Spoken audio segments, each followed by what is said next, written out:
bilhões de galáxias, será que não existe um planeta com vida? Eu tive uma oportunidade única.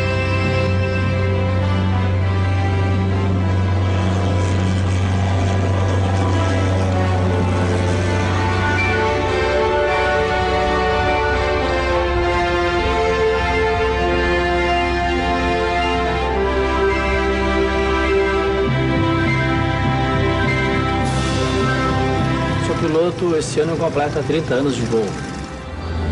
Isso são praticamente 5.000 horas. Eu estava fazendo voo a aproximadamente a 1.000 pés em direção a Pelotas.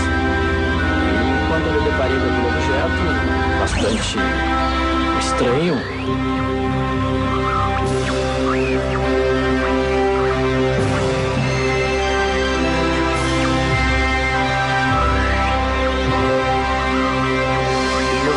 foi um ano em que todo mundo estava se deparando com fenômenos ufológicos na região de Pelotas, né? Eu sempre tinha vontade de ver. Ele tinha uns 13 metros de altura por 1 de diâmetro. Era uma esfera vermelha. É como a lua cheia. Aqui mostra o disco, né? A esfera vermelha é o que mais tem nessa nossa zona aqui no Rio Grande do Sul.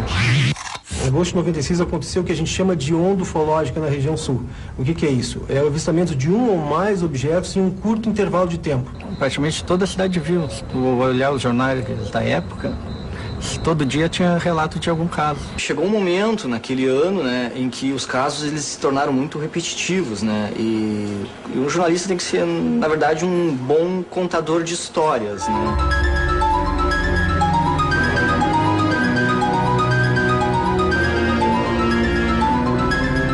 Realmente eu não tinha noção de tão grande que era o avistamento que eu tive, porque nesse período de 96 para 97, realmente eu fui muito solicitado em relação a termos de entrevistas, praticamente interrogatórios, congressos.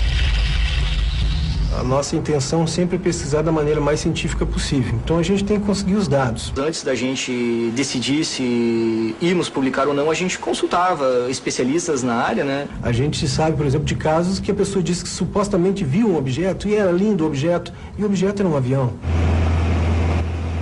O leigo não tem, às vezes, uma certa capacidade de diferenciar uma luz de um avião num procedimento, né? Ou uma luz de um satélite, ou até mesmo de um meteorito. E no caso do Haroldo, os detalhes, os comentários dele, dos funcionários, foram o que mais deram consistência à reportagem. A minha primeira sensação foi curiosidade. Todo piloto, ele, quando vê algum objeto estranho, talvez ele vai querer saber o que é. Então eu tive a curiosidade de ir lá conhecer o objeto, conhecer o que era aquilo no céu em cima do Laranjal, bem exatamente sobre a ilha da Saraguaia.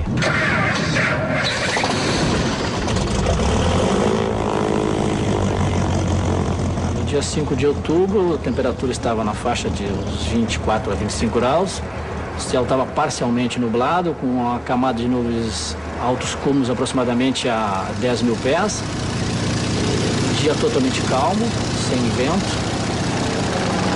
E voo totalmente normal. Pelota quente, o vento de 0,80 graus com 14 nós, forme fora do vento. Quando eu tive a oportunidade de saber que eu estava vendo uma realidade de um objeto totalmente anormal dentro dos parâmetros da nossa aviação convencional, realmente, a partir dali eu tive uma experiência que, para mim, internamente, ficou o seguinte: que o objeto que eu estava vendo não era do nosso mundo. Na ciência há uma condição básica, que o fenômeno tem que ser reproduzível para ser estudado. Então essa matéria perde totalmente crédito. Não é só que um cidadão qualquer fala que sobrevoando a Lagoa dos Patos viu tal coisa. Eu não posso negar ou não que ele tenha visto algum fenômeno. O problema meu é não reproduzir esse fenômeno. Não só acontece com o cidadão comum, aconteceria comigo mesmo se eu dou a conhecer um fenômeno que ninguém mais vê.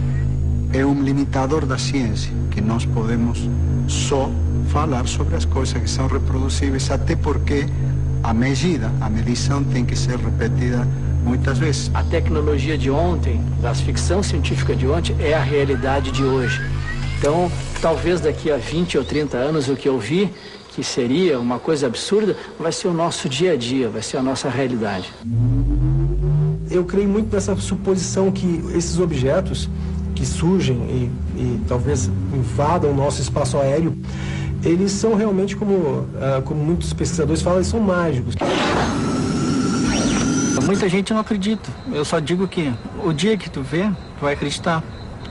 E quando tu vê, tu vai saber que não é avião, tu vai saber que não é algo daqui.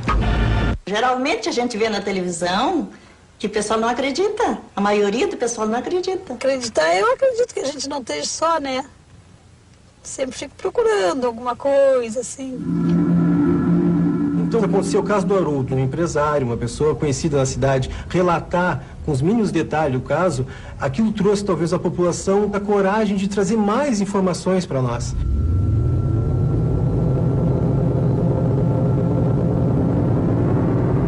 Eu lembro que foi o seguinte, quando eu ainda servia ao exército, né, e resolvemos tirar algumas fotos pelo pátio do quartel, né. Meu pai, que adora o assunto de ufologia e tal, adorou a foto, vendo a foto, ficou fascinado. Porque ele, Fábio, tem uma coisa que eu quero te mostrar. Vê se nessa foto aqui tu não parece um disco, tal, um OVNI.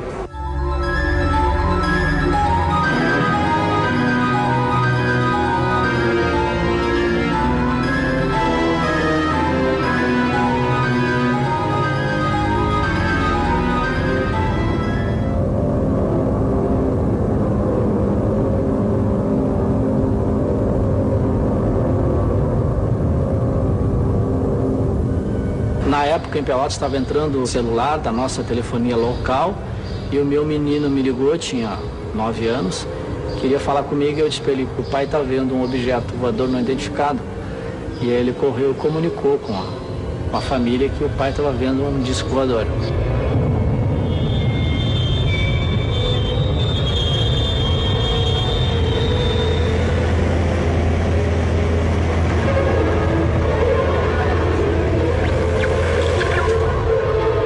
Através do rádio da aeronave, o rádio da navegação aérea, ele fez toda a narrativa, contou tudo o que estava acontecendo e nós podendo acompanhar. Quando cheguei, que eu realmente percebi que não se tratava de nenhum balão, de nenhum avião, realmente eu tive um pouco de euforia. Ele narrava como se ele estivesse narrando um rodeio, sei lá, um futebol, então ele contando tudo o que estava acontecendo. Naquele dia, sei lá, nós ficamos olhando, um pouco surpresos, um pouco assombrados, porque a gente não sabia o que era. Se o pessoal da Rádio Pelotas, do apoio aos pilotos locais, não tivesse confirmado o aparecimento, eu não teria relatado. Na verdade, é uma pergunta que eu me faço, né? Por que funcionários, pais de família, homens de carreira, funcionários públicos, né, inventariam isso, né? Teria que se estudar o imaginário humano, que está fora da astronomia e da física. Como se processa o medo, como se processa o desconhecido. Eu nunca tive nenhuma espécie de questionamento, de dúvida do que eu vi. Primeiro porque foi compartilhado com pessoas idôneas que trabalham no aeroporto. Nesses 25 anos de aeroporto, né, que eu trabalho aqui, a gente está acostumado a ver aviões grandes, pequenos, médios. Foi algo totalmente diferente, totalmente o oposto daquilo que a gente estava acostumado a ver. Eu baseei ele mais ou menos para efeitos de comparação de tamanho, como fosse o estádio do Beira-Rio, a parte de baixo, que vai dar aproximadamente 100 metros de raio. E a altura, 70 metros. 70 metros vai dar aproximadamente um edifício de 40.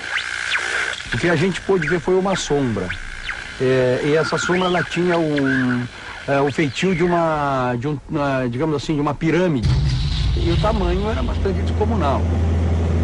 Estava exatamente a 5 mil pés sobre o Laranjal, em cima da ilha da Saragonha. E me deparei com esse objeto.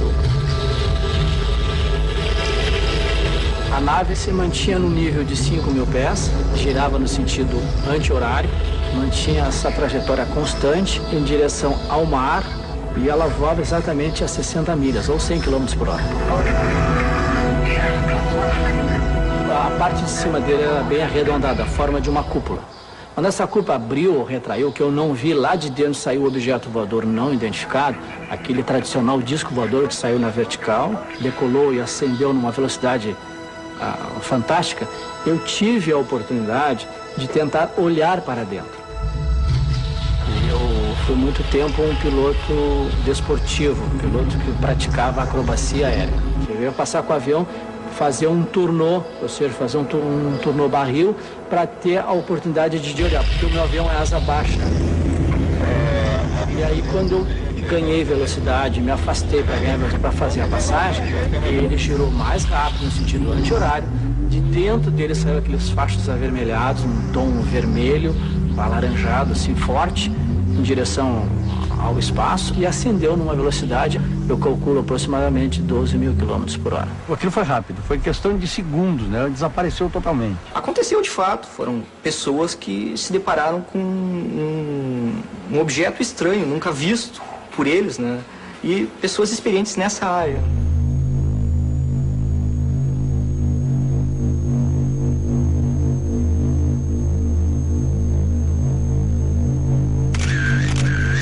Muitas pessoas talvez chegaram para o outro e falaram assim, eu me lembro que ele nos comentou, que diziam, por que tu não tem uma máquina fotográfica no avião? Por que tu não vai com uma filmadora? Nós tínhamos filmadora para filmar, estava nos pés do carro, não tinha como parar no acostamento. A gente fica pego de surpresa, né? Então em seguida a gente compra uma máquina, quem viu, que fica sempre cuidando do céu. A gente fica feliz de ver uma coisa assim estranha, né?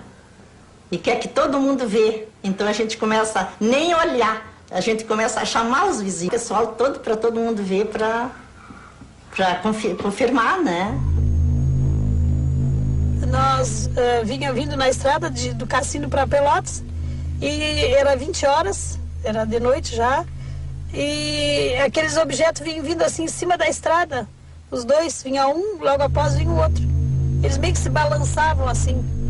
A gente sabe que 65% dos casos que acontecem de ufologia, de objetos voadores não identificados, são noturnos. Eram umas 22h30. Vinha vindo eu, um amigo meu, aqui nessa rua, aqui, a General Argolo. Foi quando o chão ficou vermelho. Eu olhei para cima, mais ou menos no meio da quadra, e a gente viu o objeto, era uma esfera vermelha. É um fogo, mesmo que um fogo, aquilo, uma coisa maravilhosa, assim. Passaram por cima do carro, vinham pela estrada, passou um, depois a gente olhou, veio o outro, logo em seguida passou dois. Todo mundo olhava, nós olhamos para trás, aquilo ia indo ainda.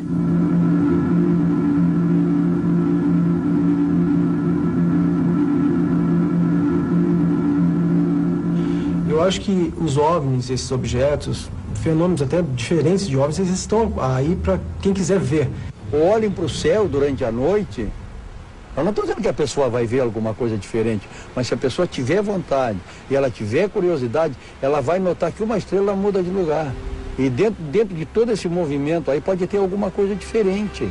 Com 100 bilhões de galáxias, acredito que uma delas deve existir vida.